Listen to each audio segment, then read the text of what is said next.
Mesdames et messieurs, permettez-moi d'abord de saluer très respectueusement et très affectueusement mon doyen, Chief Olusegun Obasanjo, former President of the Federal Republic of Nigeria et président du groupe des éminentes personnalités des ACP. C'est toujours avec grand plaisir qu'on le reçoit dans toutes nos capitales africaines, et sans désemparer, il n'a cessé de travailler pour la paix en Afrique, pour le développement. Et c'est donc pour la jeune génération de chefs d'État un modèle à suivre. Je voudrais donc encore une fois vous demander de l'applaudir. Et je voudrais à sa suite saluer également le président Jacques Dehaut, ancien président de la République coopérative de Guyane, qui est également présent et qui fait partie de hautes personnalités.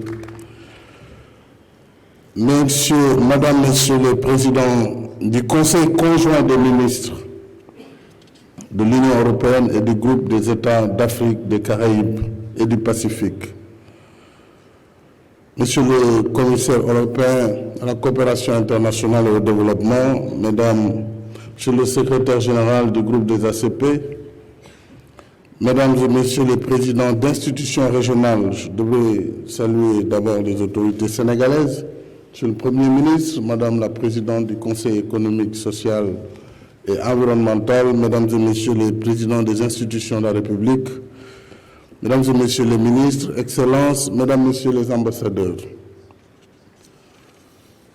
Mesdames et Messieurs, le peuple sénégalais et son gouvernement sont heureux de vous accueillir à l'occasion des assises ACP-UE, notamment la 103e session du Conseil des ministres ACP, la 48e session du Conseil conjoint des ministres ACP-UE, ainsi que le panel de haut niveau sur le futur des relations ACP-Union européenne. Je vous remercie d'être venus nombreux et vous souhaite un agréable séjour parmi nous. Depuis plus d'un demi-siècle, l'excellence de notre coopération s'exprime sur le socle de liens denses et étroits que l'histoire, la géographie et les échanges ont tissés entre nos pays. L'Union européenne et les pays d'Afrique, des Caraïbes et du Pacifique offrent en effet un exemple unique d'un partenariat associant des pays du Nord et du Sud autour d'un cadre institutionnel organisé et solidaire en matière d'échanges commerciaux, d'investissement et de soutien au développement. En évoquant cette belle trajectoire de notre coopération, je rends hommage aux pionniers qui ont ouvert et balisé la voie. En éclaireur, ils ont fait et bien fait leur travail.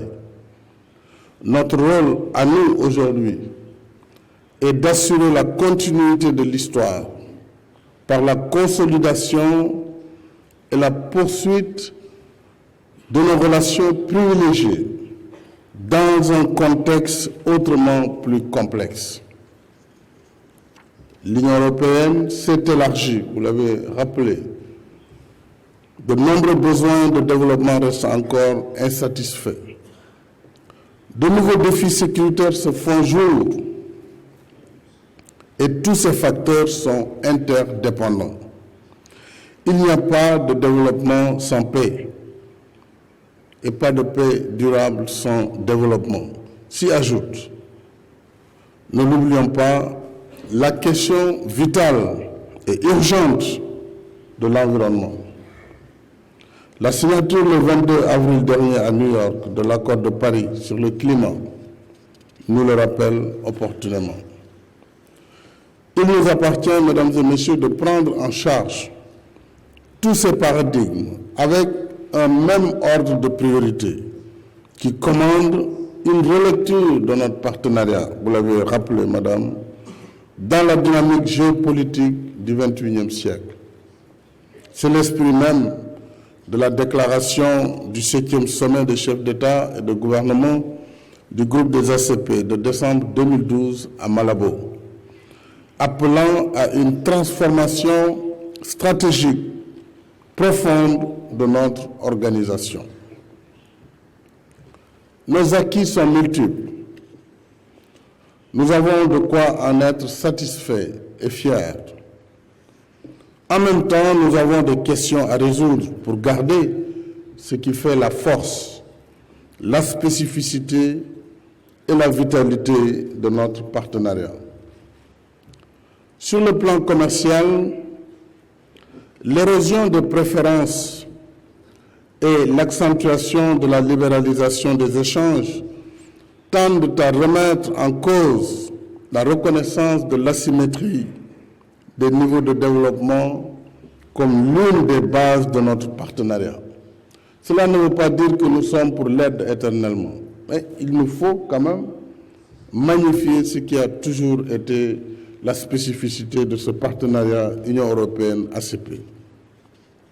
Sur le plan financier, la baisse généralisée de l'aide publique au développement, la stagnation des investissements directs étrangers et le fardeau de la dette pèsent sur la mise en œuvre de nos politiques de développement. Sur le plan sécuritaire, la nouvelle dimension du terrorisme mondial nous interpelle solidairement. Plus que jamais, nous sommes liés les uns aux autres. Plus que jamais, il n'y a pas de pays sanctuaire. Et plus que jamais, ce qui frappe l'un de nos membres, qu'il soit du Nord ou du Sud, nous concerne tous. Je salue à ce sujet la vision partagée entre le groupe des États ACP et l'Union européenne en matière de politique sécuritaire. Du Sahel au cœur de l'Europe, la menace terroriste est la même. Nous devons donc agir ensemble pour y répondre en associant nos moyens, nos intelligences et nos expertises.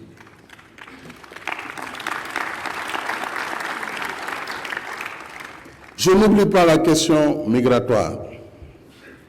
Je sais qu'elle suscite débat et passion et alimente certains courants de repli sur soi. Oui, luttons fermement contre l'immigration clandestine et ses réseaux criminels. Œuvrons ensemble pour stabiliser la situation des pays de transit en crise qui offrent un espace de prédilection à ces réseaux criminels. Travaillons de concert pour promouvoir des activités génératrices de revenus dans les zones d'émission. De la même manière, ne cherchons pas à résoudre le problème complexe de la migration par la seule mécanique de la réadmission. Pensons aussi à tout ce qui nous lie. Pensons à notre histoire commune. Pensons aux sacrifices consentis ensemble. Pensons à notre proximité géographique. Pensons aux facteurs humains qui unissent nos peuples par le métissage biologique et culturel. Pensons aux possibilités de régularisation et à la facilitation de l'octroi de visas pour répondre aux besoins de mobilité de nos étudiants, enseignants et chercheurs, opérateurs économiques, hommes et femmes de culture. Sans ce brassage socio-économique et culturel, c'est l'identité même de notre lien qui en perdrait une bonne partie de sa substance et de son âme. La question migratoire est une donnée fondamentale du XXIe siècle. Dans un monde de liberté, d'ouverture et d'échange, L'homme est appelé à se mouvoir à l'image des idées, des biens et services dont il est le producteur. S'agissant du mécanisme de financement des projets, il me paraît souhaitable de revoir nos méthodes et procédures dans le sens de leur allègement et de leur adaptation aux exigences de développement. Les règles de bonne gouvernance, une fois établies, doivent être mises en œuvre pour accompagner et non pour ralentir, voire bloquer l'exécution des projets. Pour ce faire, nous devons concilier l'observance des principes de transparence et d'obligations rédactionnelles aux impératifs de diligence, d'efficacité et de résultat. Enfin, parmi nos défis, il y a la problématique clé des accords de partenariat économique signés entre l'Union européenne et les différentes régions ACP. Nous avons mis du temps et consacré des efforts considérables pour négocier et adopter ces cadres stratégiques de notre coopération future. Il faut saluer l'esprit de compromis qui a guidé ce processus. Mais tout n'est pas fini. Il nous faut maintenant aller de l'avant dans la mise en œuvre diligente des engagements convenus. C'est pourquoi je voudrais inviter, en ce qui concerne la CEDEAO, les États qui n'ont pas encore signé, à pouvoir le faire le plus rapidement possible pour nous permettre l'entrée en vigueur des APE UE-CEDEAO. Mesdames et Messieurs, votre Conseil a assurément pris la pleine mesure des problématiques qui nous interpellent en choisissant d'examiner des urgences aussi pressantes que l'agenda 2030 sur le développement durable, la mise en œuvre de l'accord de Paris sur le changement climatique, le financement du développement, la place du secteur privé comme fer de lance de la croissance dans nos États et la question cruciale de l'avenir des relations ACP-UE au-delà de 2020 après l'expiration de l'accord de Cotonou. Je sais que le comité des ambassadeurs du groupe des ACP, la Commission européenne et le groupe d'éminentes personnalités travaillent déjà par anticipation sur ce dossier majeur. Il me revient encore une fois de remercier toutes ces éminentes personnalités ici présentes et tous ceux qui contribuent à la formulation progressive de notre agenda commun pour le futur. Je suis persuadé qu'avec l'engagement de tous, la coopération déjà féconde entre l'Union européenne et les ACP est promise à un avenir encore plus radieux. Je ne pourrais terminer sans féliciter nos partenaires européens pour leur engagement continu à nos côtés. Et soyez assurés que le Sénégal travaillera activement dans ce sens avec tous les partenaires. Je déclare ouverte la 41e session du Conseil conjoint des ministres ACP Union européenne et souhaite plein succès à vos travaux. Et je vous remercie de votre aimable attention. L'RL.net, s'informer en temps réel, site d'information exclusive numéro 1, www.l'RL.net, un nouveau look de l'RL.net, une valeur sûre du journalisme en ligne, 12 journalistes, des reporters sur le terrain, dont des anciens éléments, des renseignements généraux pour les investigations, des enquêtes fouillées, des reportages choc et une rubrique People riche en infos, sans oublier la Web TV. L'RL.net, s'informer en temps réel.